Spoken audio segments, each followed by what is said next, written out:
हम लोगों की उम्र भक्ति करने के लिए बचपन से ही काफी है, क्योंकि बुढ़ापे में भक्ति हो नहीं सकती। हम लोग कहते हैं कि भक्ति भजन बुढ़ापे में कर लेंगे, लेकिन बुढ़ापा आते हम लोग भक्ति नहीं कर पाते। क्यों? जब भी भजन करना है, भक्ति करनी बचपन से करना सीखे। कहा है भजन करे मस्त जवानी में, बुढ़ापा किसी ने देखा है। भजन करे भरी जवानी में, बुढ़ापा किसी ने देखा है।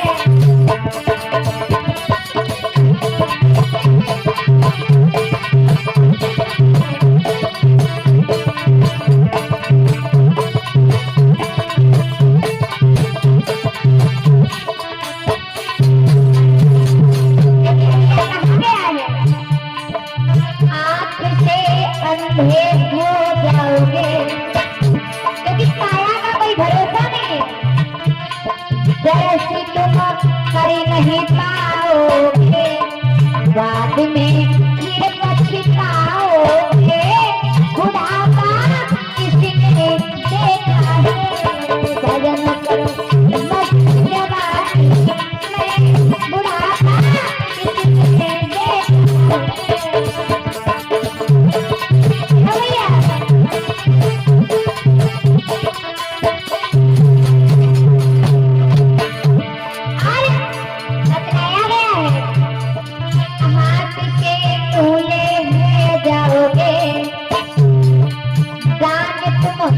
नहीं पाओगे।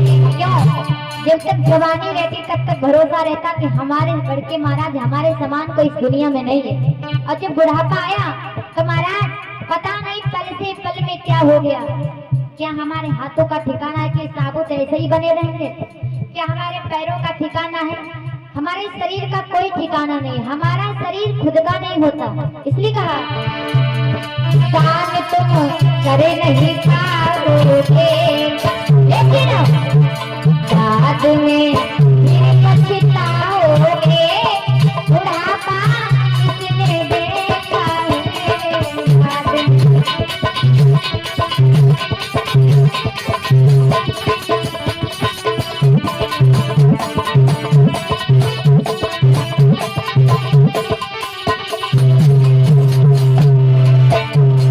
भजन करो भरी जवानी में, बुढ़ापा किसने देखा है। भजन करो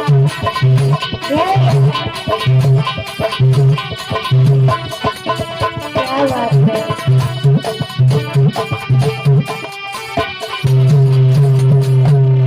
क्योंकि महाराज जब तक बचपन रहता खेल कूद करके गुजार देते, जब नौजवानी आई तो महाराज गलत कार्य में उपयोग कर देते। क्योंकि एक एक कर्ज मोल उतारना पड़ेगा। ये कर्जा है, वहां पर जाओगे भगवान हिसाब लेंगे। क्या हिसाब दोगे? कि हमने चोरी की, डकैती की, इधर उधर मैंने कपड़ीबाजी की, क्या हिसाब दोगे? इसीलिए कहा भजन करो भरी जवानी में, बुढ़ापा किसने देखा है। भजन करो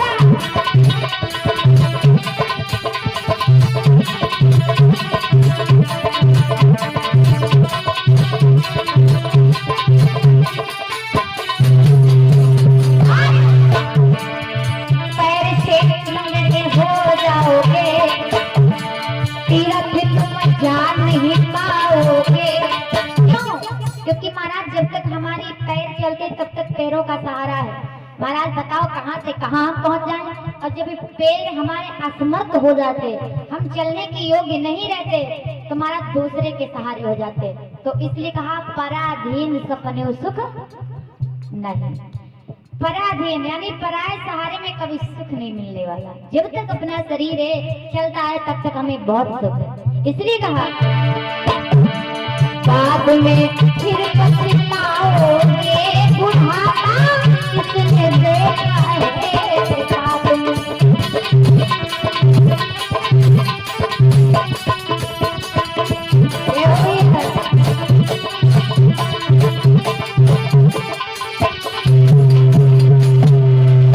क्योंकि भैया इस काया का कोई भरोसा नहीं है, इसी की भजन करना है, भक्ति करनी है।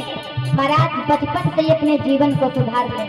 कहा भजन कर भरी जवानी में बुढ़ापा किसने देखा है, भजन करो।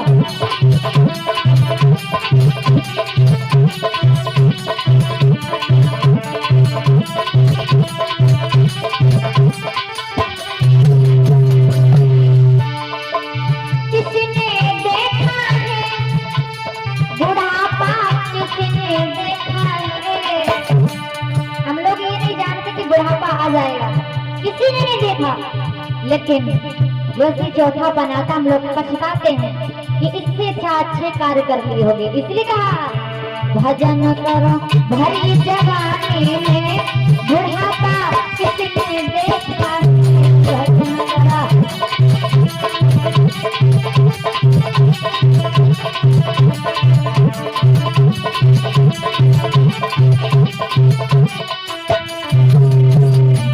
प्रेमशील गोविंद भगवान की, भक्त वत्सल भगवान की, आज के आनंद की, सच्चिदानंद की।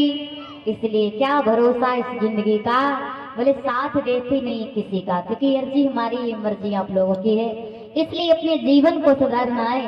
अपनी महाराज करनी बना दी, बचपन से ही महाराज अच्छे कार्य करना सीखे। बचपन से ही अगर सही रास्ते को पकड़ लेंगे महाराज, तुमसे बढ़कर के कोई सुखी नहीं है। सुखी कौन है? सुखी वही जो राम को हितकारी। महाराज घर परिवार माया मोह जंजाल में पड़ कर के हम उस भगवान को भूल जाते। जब हम लोग माँ की गर्भ में उल्टा लटके हुए होते हैं महाराज, मलमूत्र में, तो हम उस गंदगी के अंदर महाराज रह नहीं पाते। तब प्रार्थना करते, हे प्रभु इस मलमूत्र यानी योनि से बाहर निकाल दो। मैं जाऊंगा, आपका भजन करूंगा, कीर्तन करूंगा, आपकी भक्ति करूंगा। और जब भगवान उस मलमूत्र योनि से बाहर निकालते हम लोग आते हैं, तो माया के जाल में पड़ करके हम उनको ही भूल जाते हैं। इसलिए क्षमा करना, अरे समय भी हो चुका है। यही कहना है महाराज, जो भी करें अच्छा करें, बाद में पछताए नहीं, क्योंकि पछताने से कोई फायदा नहीं होता। क्यों? कि जीवन गुजर गया तो, अरे जीवन गुजर गया तो जीने का ढंग आया, जीने का ढंग आया।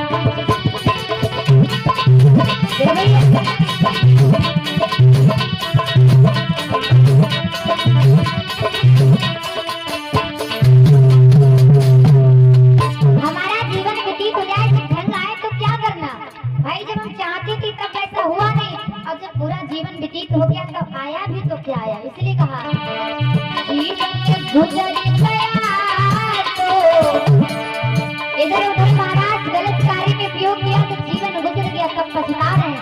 ऐसा ना करते, इसलिए पछताने से कोई फायदा नहीं है।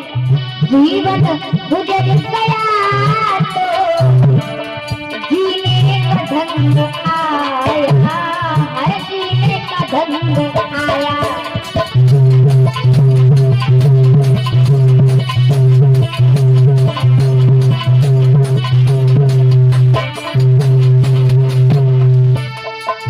जीवन गुजर गया तो जीने का ढंग आया, जीवन गुजर गया तो जीने का ढंग आया। क्यों? अरे जब सम्मा बुझ गई तो, सब में मिलकर के जिंदगी कट गई, तुम्हारे सबके सहारे कट गई, रोटी मिलती रही, तो महाराज हम बाद में सोचते हैं अरे सम्मा गुजर गई तो जीने का ढंग आया, जीने का ढंग आया।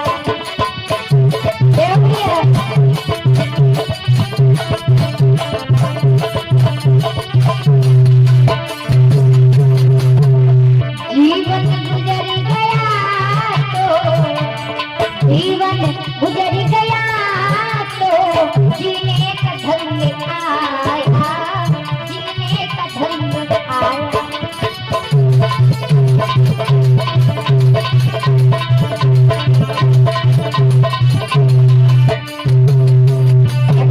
गोविंद भगवान की। तो महाराज